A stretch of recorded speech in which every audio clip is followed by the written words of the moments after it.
Le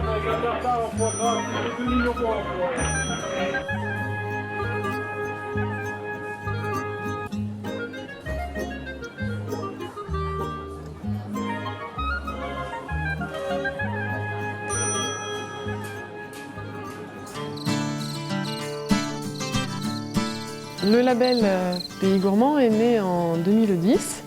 Il a été créé par le pays As-Verdon-Vair-en-Var, qu'on appelle aussi pays A3V. Donc c'est un groupement de 40 communes qui comprend donc la vallée du Verdon, du Haut-Verdon, donc où on se trouve jusqu'au Bas-Verdon. Également dans la vallée de l'As avec le village de Barème, et puis la vallée de la Vair et du Var, donc avec Anotte et Entrevaux. Le label a été créé par le pays dans la volonté de valoriser les restaurateurs qui travaillent avec les producteurs locaux. Il est né du constat qu'on avait à la fois des produits agricoles de qualité, très diversifiés, et en même temps une restauration qui était perçue par les touristes comme n'étant pas forcément de grande qualité. Donc, les restaurants Pays Gourmand se reconnaissent grâce au logo qu'ils ont sur une pancarte à l'extérieur et des autocollants sur leurs portes. Nous diffusons des plaquettes de communication à grande échelle sur tout le territoire. Donc il y a une plaquette pour chaque pays avec un code couleur. Nous avons également un site internet qui a été développé dans lequel on peut retrouver à la fois les restaurants et les producteurs locaux.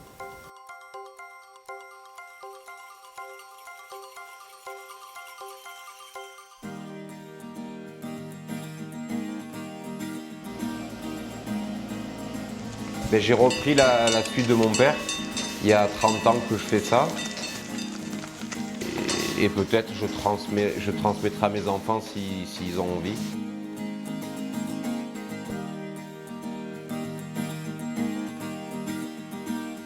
J'essaye d'avoir le maximum de lait l'été. J'entrais toujours entre 12 et 18. Avant chaque vélage, j'arrête de les traire, ça s'appelle le tarissement. Elle se repose. La particularité, c'est qu'on transforme le lait qui est produit sur l'exploitation. Je transforme le lait que trait mon mari de nos vaches et j'en fais du fromage que je vends ici sur place en vente directe à la ferme. Chaque matin, le lait arrive dans cette pièce où il est caillé pour 24 heures. L'été, on en décaille 120 à 150 de lait lactique. Ça, c'est du caillé à chaud. C'est à partir de là que le fromage va s'effectuer. En quantité de lait, c'est environ 200 litres par jour qu'on transforme. C'est la cave d'affinage des tomes. Les tomes jeunes peuvent être vendus à partir d'1 mois et demi. Les tomes fruités entre 3 et 4 mois, mais en sachant qu'elles peuvent être affinées jusqu'à 1 an ou plus. Mes fromages sont destinés en partie aux touristes qui sont de passage et qui viennent visiter le site, mais aussi à plusieurs restaurateurs de la commune et de la vallée. Nous travaillons beaucoup avec le Goût d'Aimer à Alos.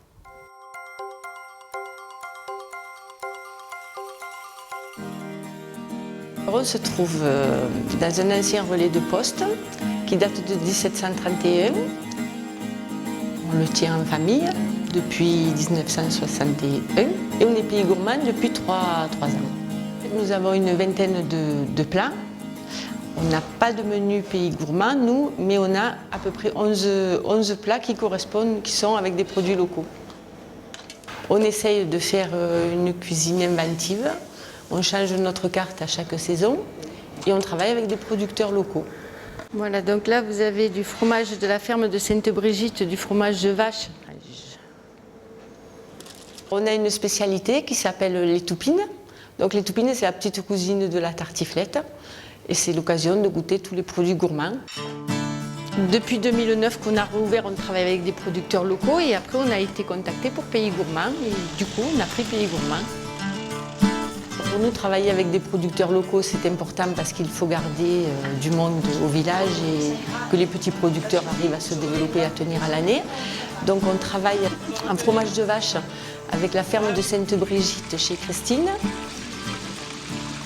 Les clients sont ravis de trouver des produits locaux à déguster et surtout à déguster tous les jours, quoi. C'est vraiment une bonne opportunité pour les restaurateurs, oui, pour nous en même temps.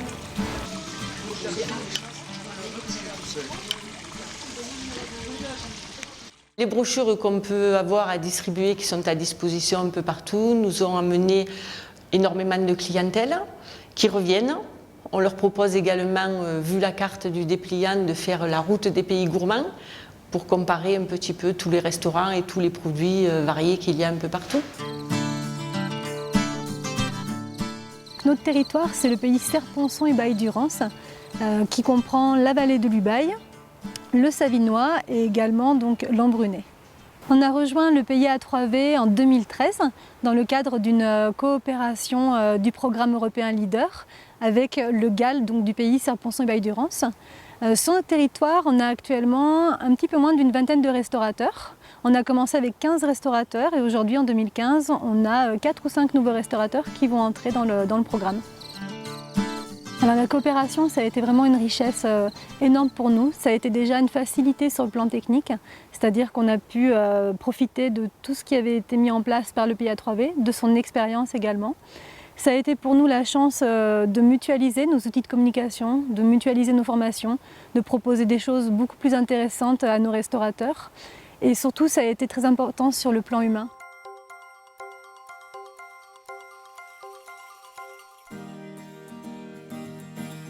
On est labellisé dans le pays gourmand depuis 3 ans.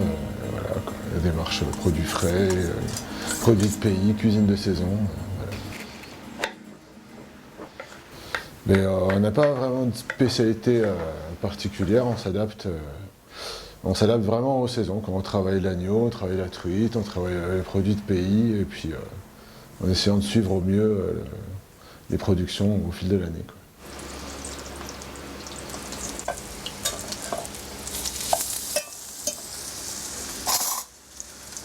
On achète nos viandes exclusivement locales au niveau d'un boucher qui se sert que dans le pays, dans le 0,5. Pour les légumes, on privilégie également tout ce qui est de local et de pays au travers d'un grossiste un petit peu plus important. Et voilà, après on va chiner à droite, à gauche des produits qui peuvent être intéressants au moment, comme les truffes en hiver, on va au marché à Chorges. Voilà, on cherche un petit peu partout, on cherche les produits du moment.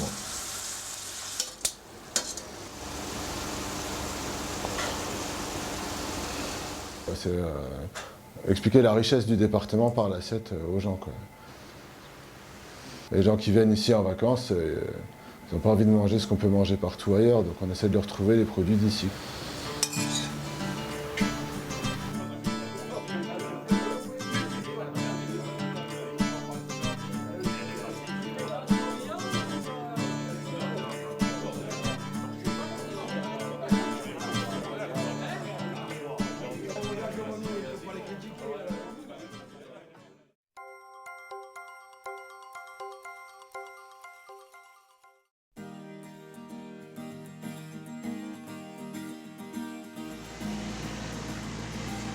Notre travail, on est liquoriste, hein, donc distillateur, et donc on fabrique des eaux de vie, des apéritifs et des liqueurs.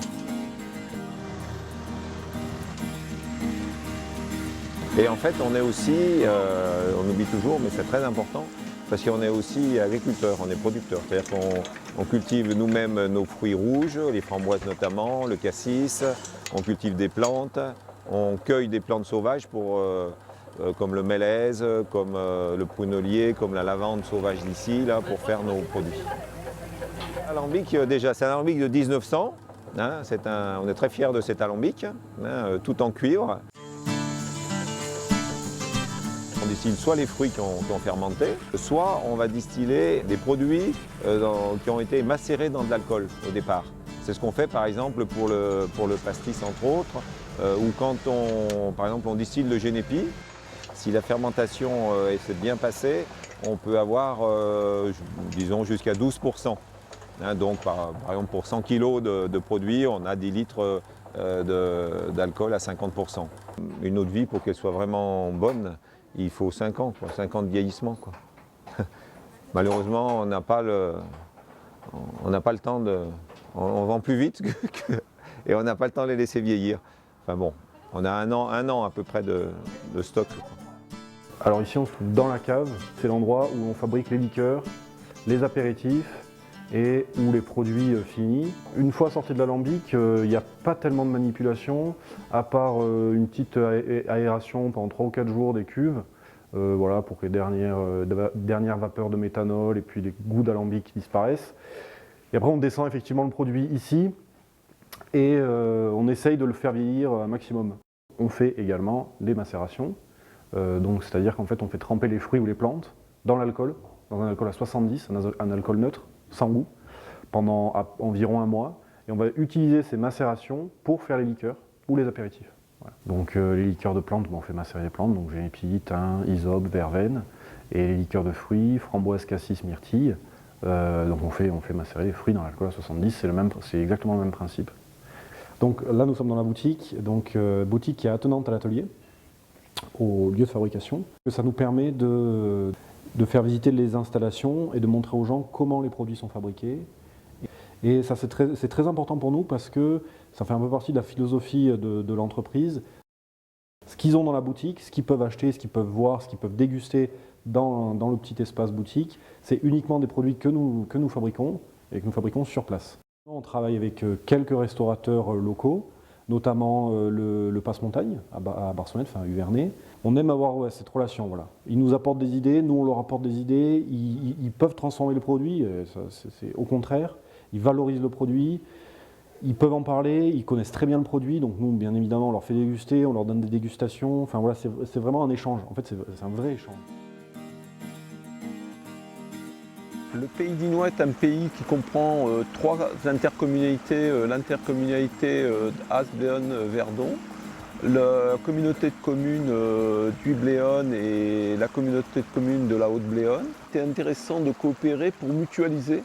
Donc nous avons pu mutualiser notamment des outils de communication tels que le site internet qui nous a permis d'avoir une avancée très rapide. Et sans ce lien avec ces 2 autres pays, nous aurions dû, je pense, avoir au moins 2-3 années de travail supplémentaire avant d'aboutir. Nous avons pu mutualiser notamment la démarche au niveau de notre plaquette et il y a eu tout un travail antérieur sur la charte Pays Gourmand qui correspondait tout à fait à notre attente. L'intérêt de Pays Gourmand, c'est aussi une très bonne coopération où chacun avance à son rythme sur son territoire, approche son territoire selon ses spécificités, sans qu'il y ait de dépendance d'un territoire à l'autre. C'est vraiment une très bonne coopération interpays et interterritoire que l'on a pu expérimenter cette année.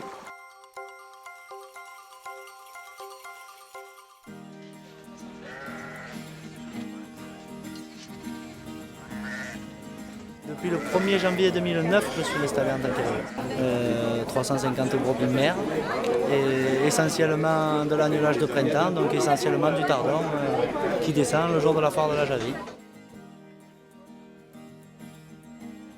Ici on est là pour vendre nos tardons et pour faire de l'animation aussi, mais on est là pour vendre nos tardons. Le tardon c'est un agneau qui naît au printemps, au mois de mars, et qui est vendu à l'automne. Qui monte en montagne dans l'été, qui mange de l'herbe, qui suit sa mère tout l'été, donc qui est élevé à l'herbe et au lait. Je vends 245 tardons à l'automne et je garde moi 25 ou 30 femelles. Donc j'ai 280 tardons et j'en vends 250. Et j'ai pas loupé une foire, toutes les foires je les ai fait, et tous mes tardons ont été vendus là.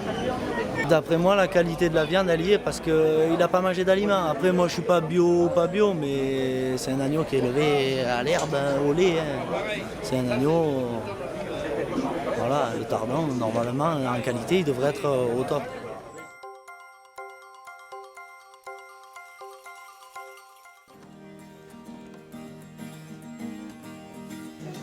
On essaye de travailler le mieux possible avec des produits locaux, du sanglier, agneau du pays, petit paquet de l'abattoir.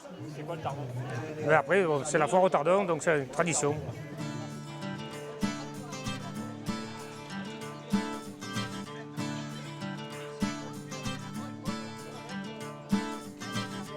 Toute l'année, on essaye de faire le mieux possible Il y avait des fromages de chèvre de la Javie aussi. De Mogère aussi à Prat. On fait la poire à sartaux dans pas longtemps. Après, nous faisons nos desserts, on fait les maisons déjà. Il n'y a rien de congelé.